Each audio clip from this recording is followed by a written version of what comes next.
Here are a few things I've collected over the years. There's a seagull on the Jersey coast who frequents a beach also frequented by couples who go there to park. This bird circles high overhead and drops clams on the tops of automobiles in order to break the shells. It never drops a clam on a convertible, just solid top cars. Almost always, the car in which the clam has been dropped can be seen to immediately move away. A larger number of women than men attempt suicide, but men outnumber women by more than 3 to 1 in successful efforts. It seems that women don't really want to destroy themselves, but rather draw attention to their ills or grievances. Women are the beneficiaries of 80% of all life insurance in force in the country.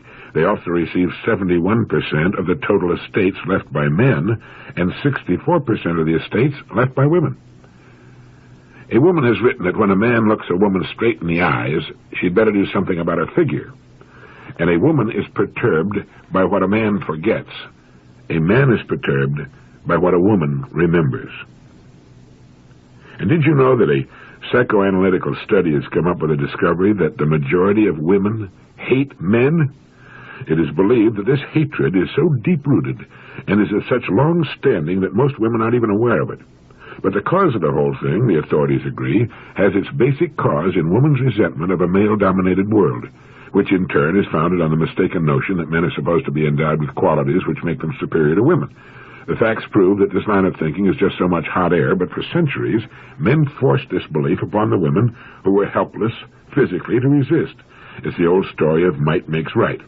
Men subjugated women because they were physically smaller and weaker, and in that day and age, physical strength rather than brains held the balance of power.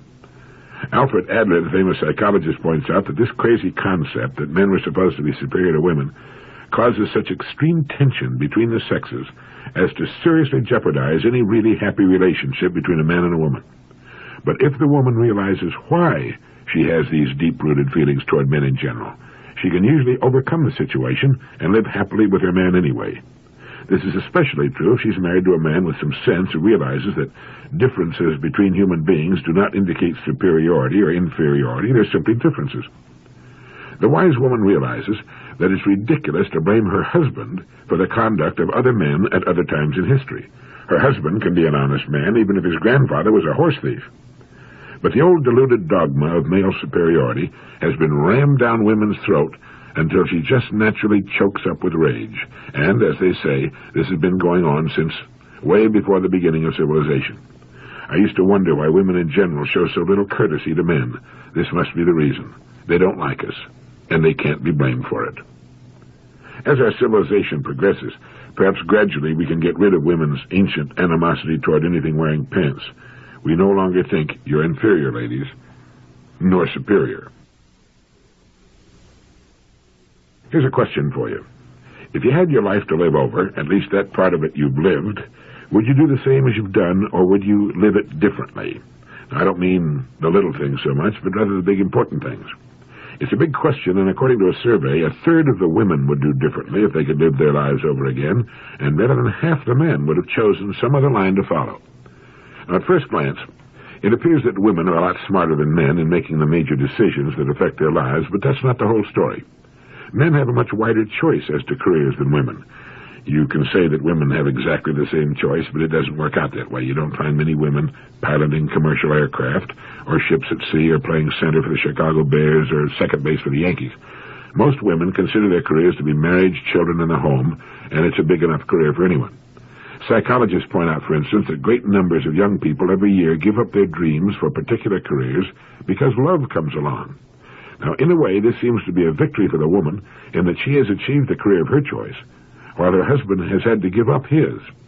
But the facts seem to point out that it's a Pyrrhic victory, and while the cost is deferred, it's nonetheless there and must one day be paid. Psychologists say that after the honeymoon's over and the young couple begin to stare life in the face, economics enters the picture. And this is one of the major reasons why more than half of the men surveyed indicated that they would have done differently if they could live their lives over again. They did not mean they would not have married their present wives necessarily, although I'm sure there were a sprinkling of these, but rather that they would have waited until they got on course before they married. Most of them in a few years wish they'd stuck to their original career decisions. They see then, although it seems they can't at the time of their mistake, that they could have had the career of which they'd planned and dreamed, and the woman to whom they married. They could have had both. but they foolishly gave up one in favor of the other. They quit too soon. Economy is the great modifier of romance, and the girl is very wise who tells her young man to finish his preparation for his career before they marry. If their love is real and strong, it can stand the test of time. Time will only deepen it. If it's not the real thing, waiting will expose its flaws to the benefit of both of them. She will have a much better life, a contented husband, a better place in the community, and very probably more money to spend if she'll concentrate less on victory and more on a peaceful alliance. Occasionally, this picture is reversed, and then the man should be content to wait.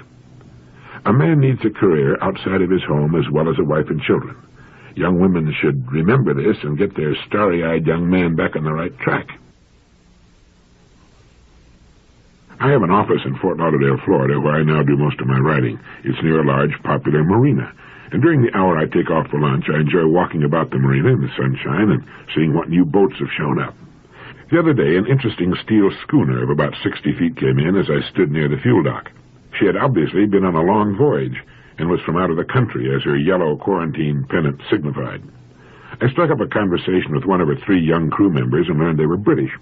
They had sailed the schooner from England, first visiting Scandinavia and the North Sea, then down the coast of Europe to the Canary Islands, and from there to the West Indies, where they'd spent 3 months island hopping, scuba diving, fishing, and just enjoying themselves. One is a dentist, one an engineer, and the third, who owns the schooner, is a university graduate who is simply looking for adventure. They're all still in their 20s, in great shape from their months at sea, and delightful and interesting young men. My wife and I have had them over for cocktails and dinner and introduced them to a few people in the area. Everyone to whom we've talked about them agrees with us that these young men are doing something more young people should do. They're devoting a year or two to travel and adventure and to getting their heads on straight before entering their careers. Most young people go from school directly into their careers, from one institution right into another, with no breathing and thinking time in between. Now our young English friends are working and saving enough money to continue their cruise. They hope eventually to work their way around the world, and the dentist and engineer are thinking seriously of settling in the United States when their odyssey has ended.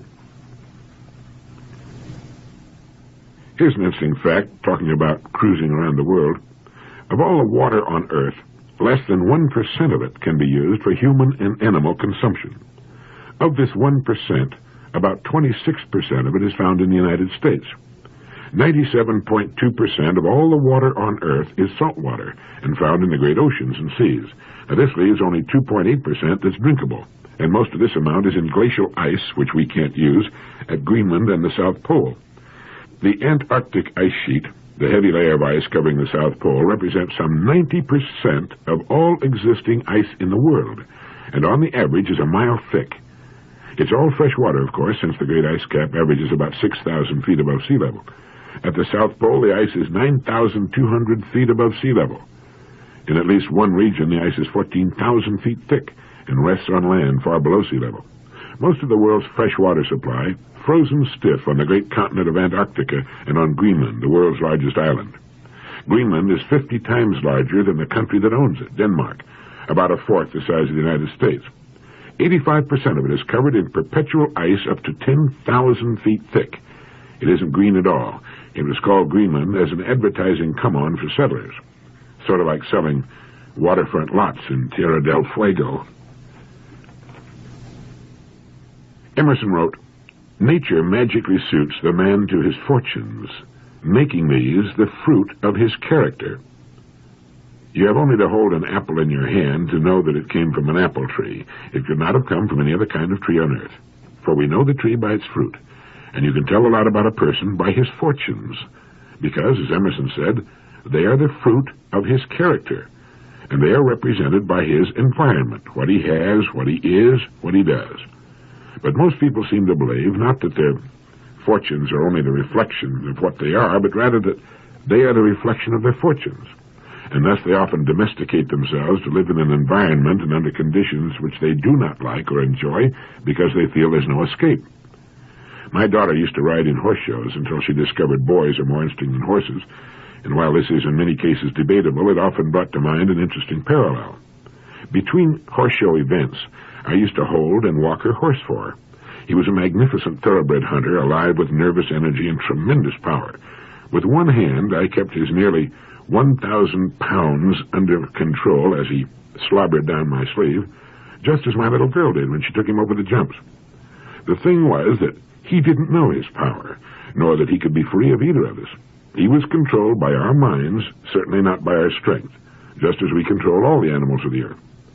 And like the horse, millions, perhaps, are daily led through their paces by an environment of their own creation, never suspecting that they themselves have fashioned a halter in the lead by going along with it. That its strength lies solely in their thinking it controls them, and because they do not understand this, they are held as prisoners of themselves. Spinoza said, "To understand something is to be delivered of it."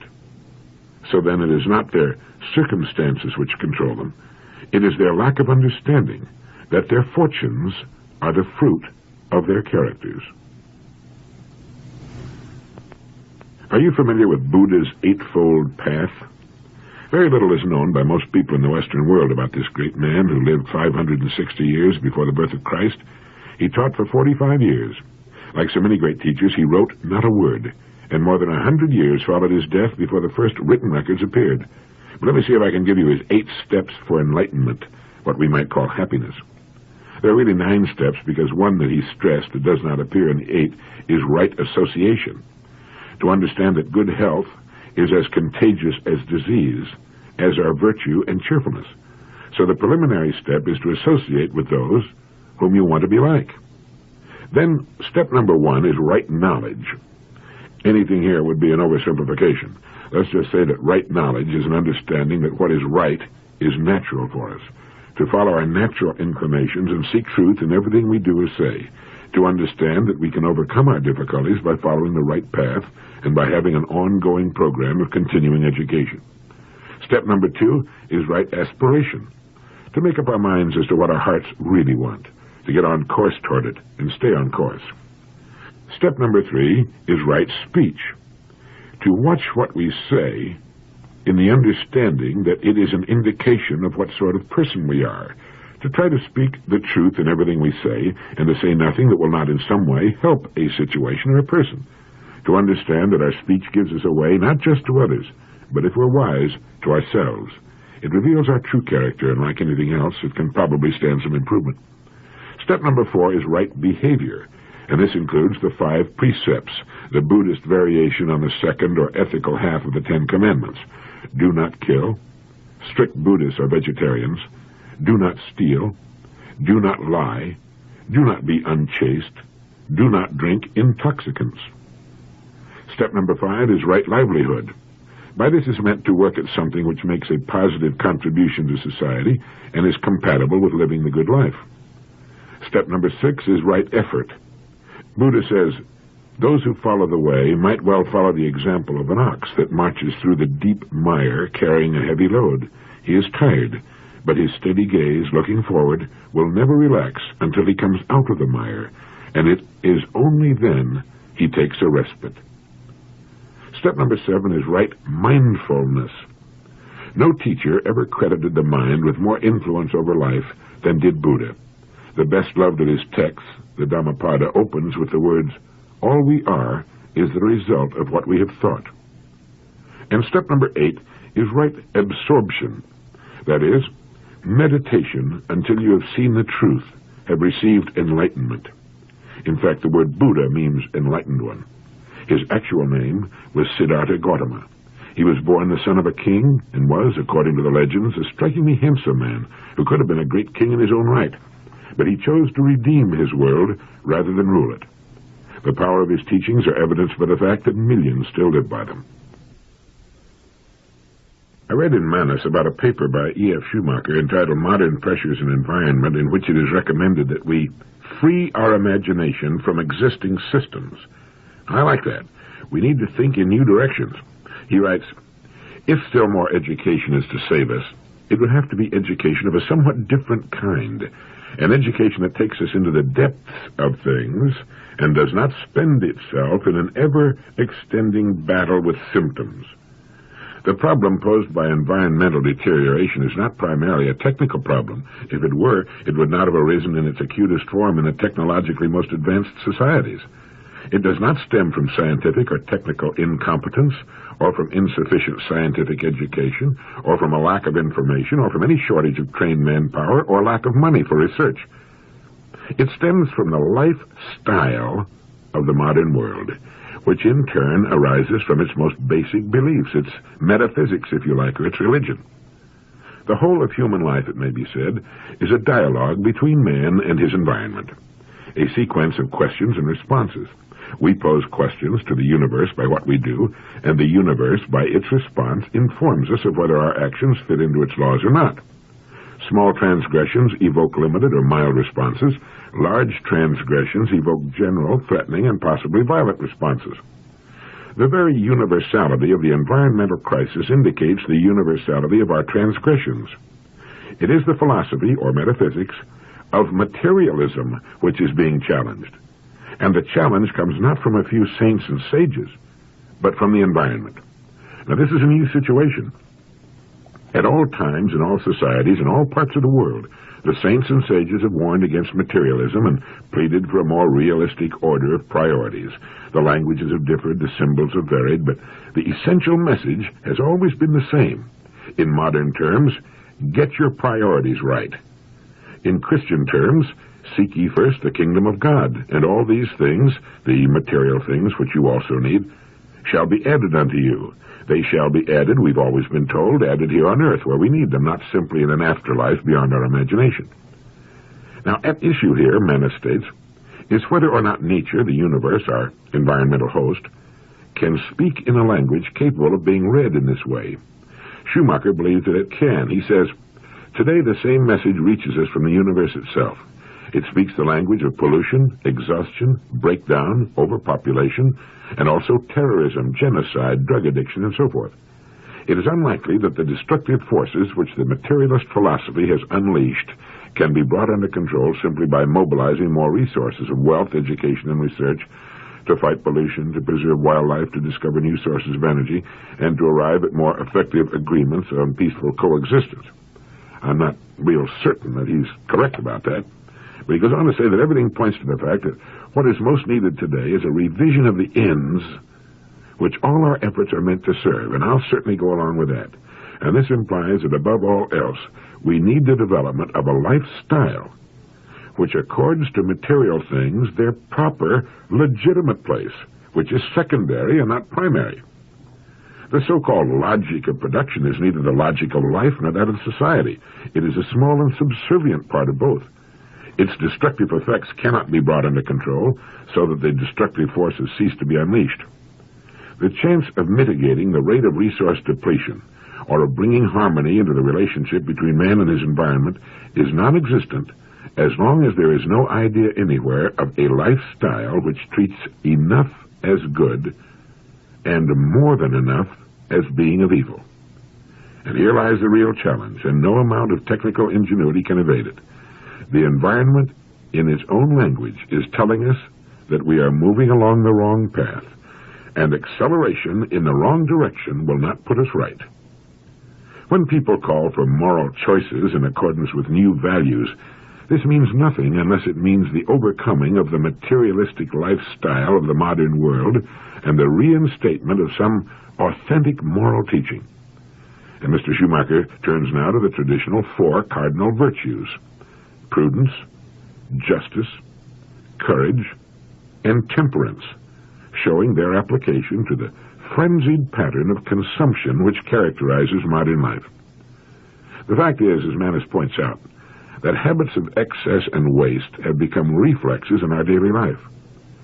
Schumacher, in effect, is saying that we must learn thrift, conservation, reverence for the world, love for the earth, and another sort of respect for ourselves, not because supplies are running out all over, which they are, but because it is right to learn these things.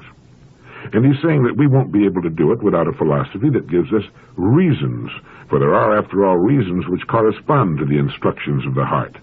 The reasons arising from a sense of wholeness and synthesis are better than the reasons produced by analysis. In talking about the language of the environment, let me read something I wrote the other day in Mallorca, Spain.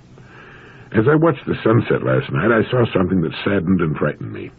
The day had been perfectly clear, and at 6:45, as the sun sank toward a great rocky promontory, there was not a cloud in the sky. But the sky was an ugly, murky brown. The horizon was invisible. It was obscured by a thick, opaque layer of pollution, of man-made filth. There was not a seabird in the sky, nor had there been all day.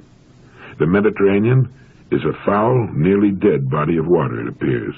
The only birds I've heard since landing in Spain, I wrote, were in cages at the Madrid airport, and it's the same in Naples, Genoa, Nice, Cannes, Barcelona. Man is in a dialogue with nature, and as Huxley once said, in comparing life to a game of chess, those who play the game well are paid with the overflowing generosity with which the strong delight in strength. But those who play ill are checkmated, without haste, but without remorse. Mankind is being checkmated, inexorably. His science and technology have not conquered nor tamed nature as he once thought. He has only been industriously digging his own grave. The planet can only respond to man through its reactions to his actions, and it is saying, I'm dying. You are killing me. And when man finally succeeds in killing his generous and long-suffering host, he will discover that he has succeeded in killing himself. He has proved to be a brilliant but virulent species, and after he is gone, nature can begin again to clean his nest, and someday, probably surprisingly soon, the sunset over the Mediterranean will again be a thing of beauty. Incidentally, the pollution over the city of Madrid was as bad as any I have ever seen anywhere. It's as bad as it is in Johannesburg, South Africa, and Rome, and worse, I believe, than over most large American cities. Now, what can you and I do about the so-called materialist philosophy in the state of the world? I think we can start by re-evaluating our priorities and getting them in line with those of the rest of creation. My old friend Parky Parkinson of TWA used to make a speech he called The Tyranny of Junk, in which he urged us to clean house of all the junk we've collected, the basement, the attic, and every room in the house. Just get rid of it, recycle it. We can begin to discriminate as to what we're going to purchase with our money.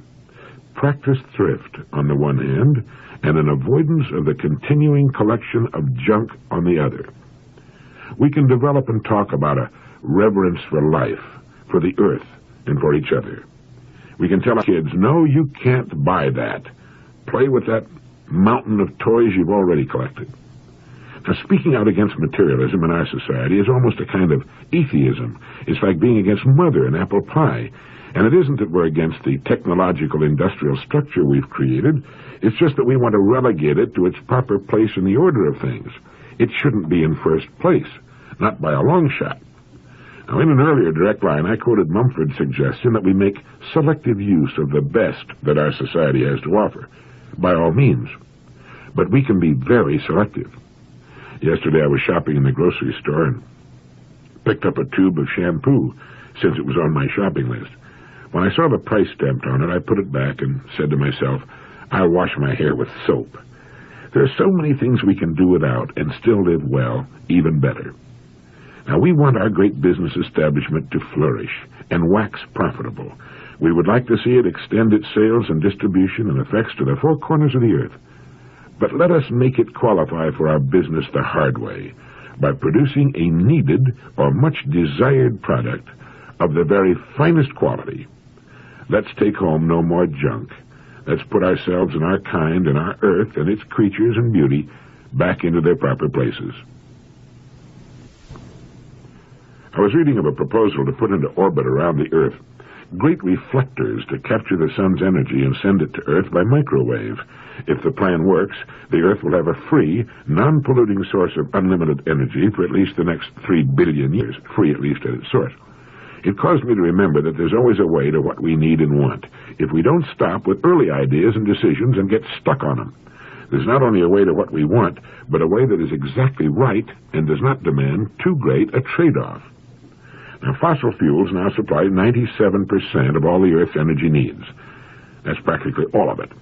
In less than 100 years, our dependency on this convenient and heretofore abundant fuel supply has become all but totaled. Now it's running out, perhaps in the nick of time to save the biosphere from lethal doses of hydrocarbon pollution, and we must turn to new energy sources. As we find them, we will wonder at our long dependency on fossil fuels.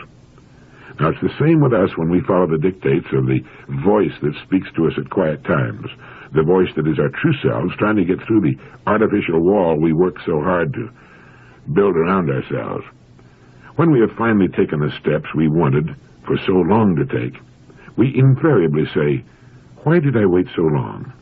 What in the world was I afraid of?" We tend to stop at partial solutions in almost everything we do. We get out of school, and as a rule, let our very partial and incomplete education suffice for the rest of our days. It's no wonder that so many millions are hanging on for dear life to the rudimentary and partial solutions they've managed to find for themselves. Eric Hoffer, in his book The True Believer, has told us that there is a conservatism of the very poor that's as rigid as that of the very rich. They fear any change in the belief that no matter how bad their present situation may be, any change at all might be a change for the worse. We might say the middle class seeks change in that it tends to be upwardly mobile, but change to the middle class consists of a series of quickly grasped stopgap measures based mainly on the direction of the economy. When I read of Edward G. Robinson's death, I learned for the first time that his lifelong motto had been to reach beyond his present grasp. Now, I don't recall the exact words. I should have written them down at the time. It wasn't that he was advocating living beyond our means. It was more a matter of recognizing just what the true extent of our real means are and challenging ourselves to reach more closely toward them. And each of us has a voice bidding him to follow the way that is right for him. That voice is what the ancient Greeks called our soul, the real person lurking behind the facade we present to the world. I think that's why meditation is such a good and constructive practice. When we sit and quietly meditate, clear our minds of all cares, we let that quiet voice come through. Not at first, perhaps, but with a little practice it'll come. Very few people in the Western world meditate, and they often cut themselves off from their true selves by not following this ancient and enlightening practice. Perhaps it's in our childhood that we learn to settle for less than we could really achieve.